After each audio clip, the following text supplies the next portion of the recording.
خواتي خواتاتي اهلا وسهلا مرحبا بكم يا جماعة الخير مساء الخير عليكم مازال في الاول والسلام عليكم. J'espère que vous allez bien, j'espère que vous vous portez bien.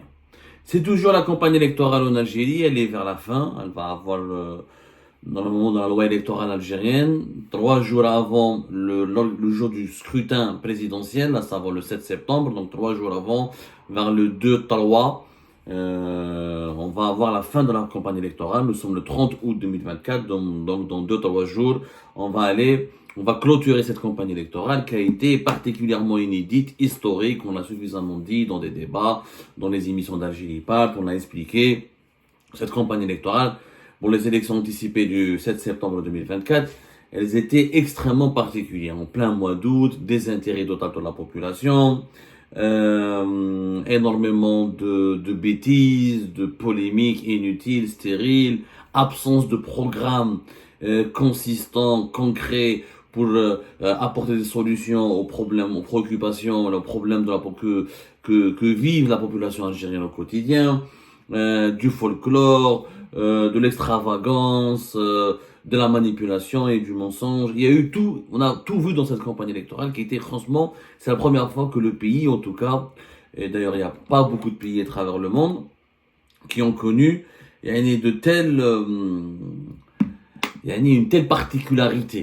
Une campagne électorale en plein mois d'août, sous des températures extrêmement caniculaires, en pleine période de congé, de repos, le pays était pratiquement paralysé, les gens étaient absents, les gens voulaient se reposer, se ressourcer. C'était pas du tout le moment de faire de la politique, ni parler de la présidentielle.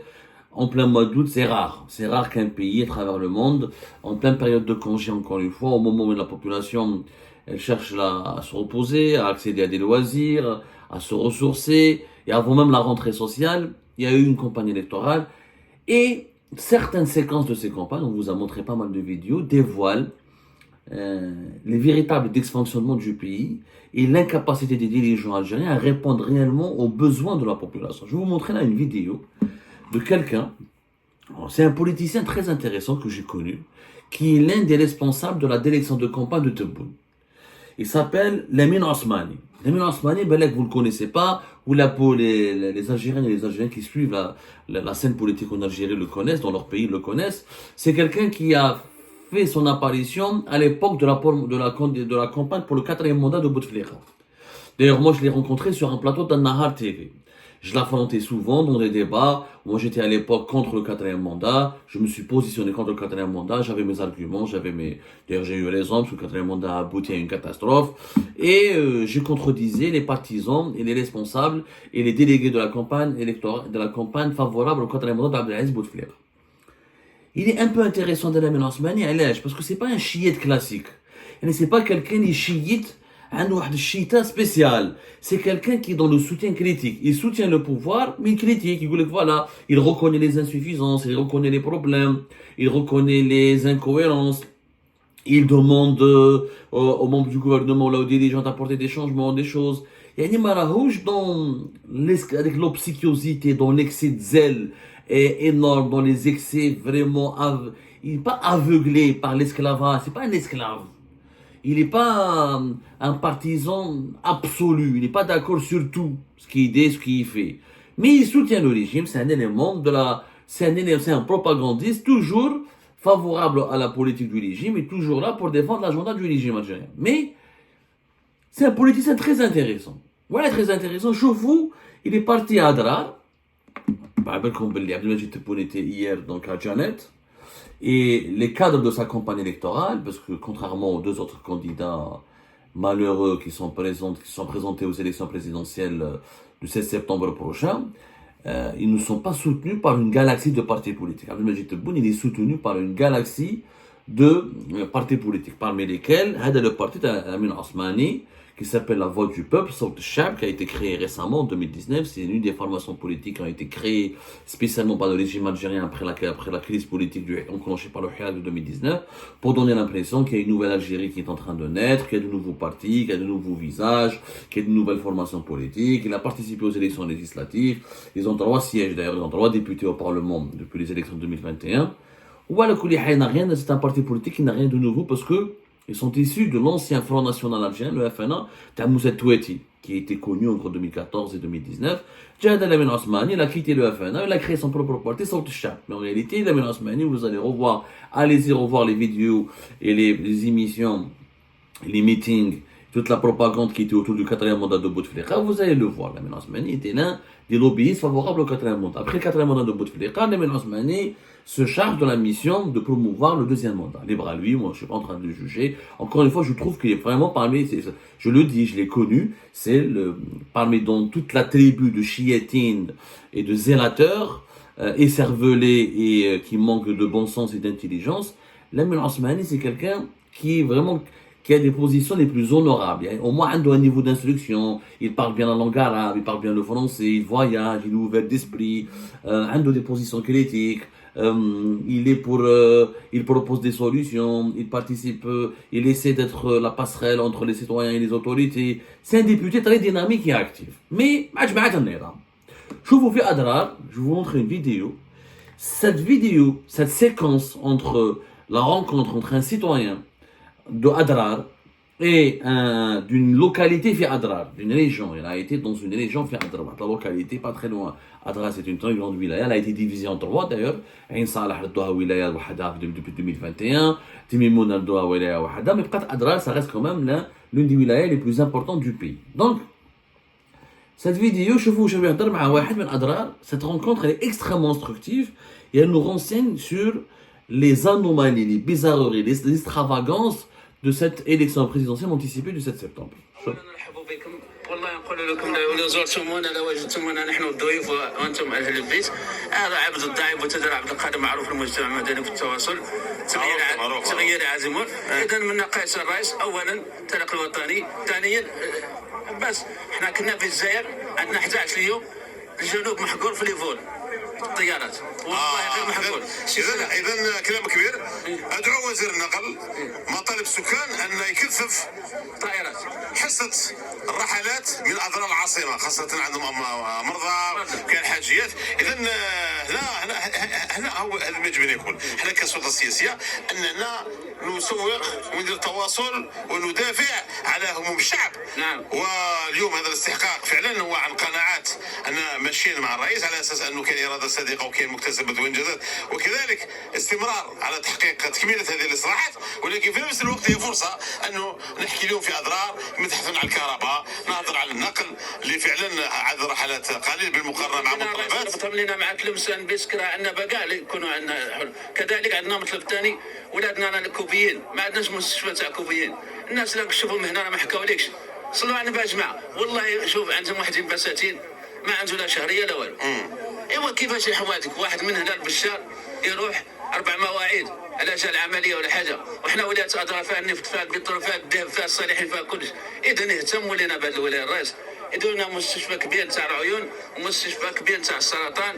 والحمد لله حنا عندنا ثقه فيكم الرئيس، بلغوا لنا رسالتنا، بلغوا لنا رسالتنا. كذلك الطريق الوطني رقم 6 كل يوم حدث، كل يوم حدث حوادث. حوادث هي كذلك واحد تاع الدار لو كان زرتها اليوم انا يوميا نهوت 150 الف.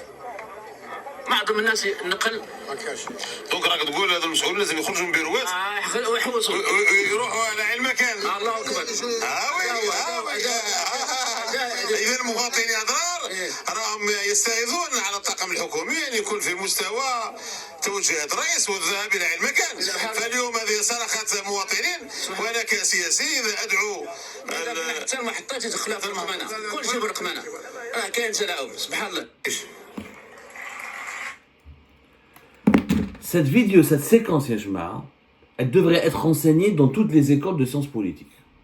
Nous avons donc Lamine Osmani qui est parti, bien sûr, avec ses intentions de promouvoir l'option du 2e mandat d'Abdelmadjid Tebboune pour essayer de convaincre.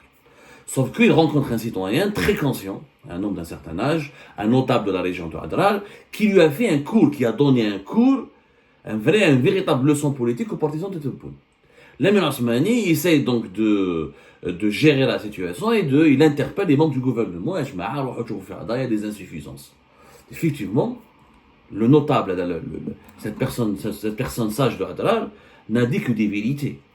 C'est-à-dire que on a attendu la fin du mandat de Tebboune pour que les partisans de Tebboune ils jouent le terrain jusqu'au sud du pays pour voir le quotidien de la population, et on découvre, en pleine campagne électorale, d'une élection présidentielle anticipée, on découvre que dans une wilaya aussi riche, aussi stratégique qu'Adrar, il n'y a pas de route, il n'y a pas d'hôpitaux, il y a beaucoup de chômage, il y a beaucoup de misère, et on n'arrive pas à se déplacer.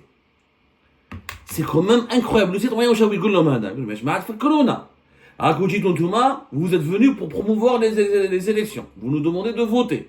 Vous nous demandez de choisir Tebboune pour un deuxième mandat. On n'a pas d'hôpital. Vous imaginez de Adrar, il faut aller de Adrar jusqu'à Béchar. Vous savez c'est quoi la distance Adrar-Béchar? C'est simple. Il y a 567 km. Il y a 6h30 de route pour avoir un rendez-vous médical dans un hôpital pour rencontrer des médecins spécialistes. Il faut aller de Adrar jusqu'à Béchar. 6h30 de route pour voir un médecin. Nous sommes en 2024. On n'est pas en 1975. On n'est pas en 1970. On n'est pas en 1965. On est en 2024. Je rappelle que Adrar, c'est l'une des régions les plus riches du monde. Pas de l'Algérie uniquement. Du monde. Il faut savoir, qu'il y a deux complexes gaziers très importants. Le complexe gazier Ergan Nord et Touet Gaz. Ergan Nord et Touet Gaz, c'est parmi les centres, c'est pas comme Hassermen, mais c'est des gisements de gaz extrêmement importants. Alors, plus auparavant, Adrar, parce que quand fait Hatimi, Mono Ain Salah, il y avait Ain Salah Gaz, qui est aussi un complexe de production de gaz extrêmement important. Il y a au moins 7 champs gaziers importants fait Ain Salah. Et à Timimoun, vous avez le complexe gazier Hasib Rouda. Et il y a d'ailleurs 4 sociétés qui travaillent là-bas. Il y a le Cepsa, 3 sociétés, Sonatrach, Total et Cepsa. Et vous avez un autre complexe, un autre projet qui sont en train de se développer à Timimoun, pas très loin d'Adrar. Vous avez des complexes gaziers de Tinerkouk, de Hasib Hamo, de Hasib Tidjran, qui envisagent, avec une capacité, l'Algérie veut produire à travers ces 3 projets gaziers au moins 11 millions de mètres cubes par jour. Je dis bien au moins 11 millions de mètres cubes par jour. Les 2 champs gaziers de Adrar, qui sont toujours opérationnels et qui sont très importants, Touet Gaz, il produit 14 millions de mètres cubes gaz par jour, et Ergan Nord, 9 millions de tonnes, 9 millions de mètres cubes par jour. Donc, dans une région, يعني أدرار وحدها برك خلينا باسكو عين صالح وتيميمون ولاو maintenant des wilayas indépendants, autonomes. يعني ils ont leur propre territoire, leur propre wali. Depuis 2021, le nouveau découpage administratif. Adrar déjà auparavant, avec Timimoun et avec Timimoun et Ain Salah, il y avait au moins 5 à 6 voire 7 projets gaziers très importants. Sans parler du potentiel de développement de production de pétrole aussi via Adrar. Comment une wilaya, une région, et c'est avec 5 ou 7 champs gaziers et des potentialités importantes en pétrole, il n'y a même pas une route valable. Notable يحكيها ماشي نقولها يعني عاود نسمع لكم لا فيديو من بعد عاود نسمعها لكم. Il faut aller jusqu'à Béchar, 6h30 de route pour voir des médecins. Il n'y a pas assez d'avions. Une région pétrolière dans tous les pays du monde. شوفوا même les pays les plus arriérés. Là où il y a du pétrole et du gaz, où il y a des richesses naturelles, il y a des villes qui sont développées, il y a des aéroports, il y a des villes avec des gratte-ciels. Là où il y a du pétrole et du gaz, il n'y a même pas d'avion. Adrar Mishkou, on n'a pas assez d'avions. C'est de la folie. Et dans toutes les régions pétrolières et gazières du pays, hein, normalement, روحوا تشوفوا l'Arabie Saoudite, تروحوا تشوفوا l'Irak, تروحوا تشوفوا le Koweït, تروحوا تشوفوا dans les autres pays pétroliers, تروحوا تشوفوا l'Indonésie, تروحوا تشوفوا la Malaisie, allez voir même le Nigeria. Dans toutes les régions où il y a du pétrole et du gaz, il y a des villes agréables, c'est les villes les plus développées du pays. Normalement, c'est les villes les plus développées du pays. Normalement, logiquement, avec des projets qui mettent Touet Gaz, avec des projets qui mettent Ergan Nord, avec des projets qui mettent fait Timimoun, avec Ain Salah Gaz, Ain Salah, avec des projets qui mettent Hasib Rouda, avec un projet qui met avec d'autres projets qui mettent Tinerkouk, etc. Normalement, Ain Salah, Adrar ou Timimoun, on trouve des villes modernes, des routes, des autoroutes, des aéroports, des trains, des TGV, parce que c'est là où il y a la richesse. C'est très facile d'investir dans ces régions. C'est là, c'est ces régions qui donnent des richesses. Là, c'est le contraire. Et les partisans du pouvoir algérien, les partisans du pouvoir découvrent cette réalité. Qui راحوا de la campagne électorale, قال لك والله في قطر il n'y a pas de route, واش غيدير الحكومة. Mais ça, dans une campagne électorale, dans une élection présidentielle, normalement, on vote pour quelqu'un qui demande un deuxième mandat parce qu'il a un bilan. Ouah, le bilan de Tebboune fait Adrar. Ah, il n'y a même pas de route. En 2022, l'Algérie a gagné beaucoup d'argent grâce au prix du gaz qui ont quintuplé, qui ont augmenté de 500% par certains moments de l'année 2022. Le prix du pétrole ont augmenté aussi énormément pendant l'année 2022 par rapport de 2022 à 2023. Il y avait la crise énergétique mondiale à cause de la guerre en Ukraine. L'Algérie avait gagné beaucoup d'argent. On a gagné une soixantaine de milliards de dollars en 2022.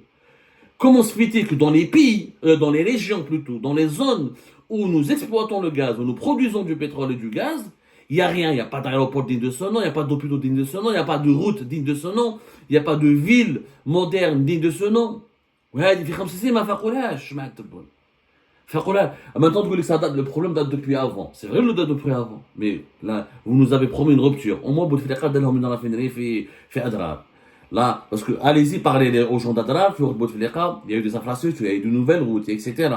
Mais pendant les 5 ans de Tebboune, qu'est-ce qui a été fait dans une région aussi stratégique, aussi riche, aussi importante que Adrar? Rien. Comme la vidéo, Yanis. Les gens demandent une route, il n'y a même pas une route praticable, notamment entre Ergan et Adrar. C'est une route dangereuse. Les gens demandent son dédoublement, ils demandent des nouvelles routes bien balisées. On n'est même pas capable, qu'on a du pétrole et du gaz, qu'on est un pays riche, de construire des routes. Normalement, les routes sont tapis. Allez voir les autres pays pétroliers, les autres pays gaziers, comment dans les zones de production de gaz, dans les zones où il y a les gisements de gaz et de pétrole, allez-y voir le niveau, la qualité des infrastructures. Leur qualité d'infrastructure. Et allez-y voir et comparer ces infrastructures avec les infrastructures que nous avons, nous, fait Ouergla, fait la Wilaya d'Elizi, fait Adrar, fait Insarah, fait Timimoun. Vous allez être choqués. Vous allez être choqués. On se dit, mais c'est des régions qui sont restées moyenâgeuses, extrêmement sous-développées, alors que tout est à côté, dans leur sous-sol, il y a tellement de pétrole et de gaz. C'est une anomalie. La politique, ça consiste à quoi? De trouver des solutions. Mais quand il y a une élection présidentielle, Wahd il veut rester pour un deuxième mandat. À un moment, il a un bilan. C'est Ma'andouche bilan. Adar Ma'andouche bilan. Et c'est pas pendant une campagne électorale où on cherche des solutions. La solution, on l'applique et on la cherche quand on est au pouvoir. Pas à la fin de son mandat. Normalement, au début du mandat, tu appliques un programme de développement du pays. Tu as eu 5 ans, tu étais au pouvoir. Pendant 5 ans, c'était pendant ce moment-là où il fallait développer le pays, où il fallait le moderniser, il fallait faire des routes, un aéroport, construire des hôpitaux. Mais si à la fin de ton mandat, tu dis, je vous promets, donnez-moi 5 années supplémentaires et je vous promets que je vais faire mieux. Tu n'as pas fait mieux pendant les 5 premières années. Comment on peut savoir pourquoi tu feras mieux si tu n'as pas fait mieux pendant 5 ans, pendant les 5 premières années? Qu'est-ce qui nous garantit que tu feras mieux pendant les 5 prochaines années? Et on n'a aucune garantie. Les prix du pétrole et du gaz de 2022, c'était des records historiques.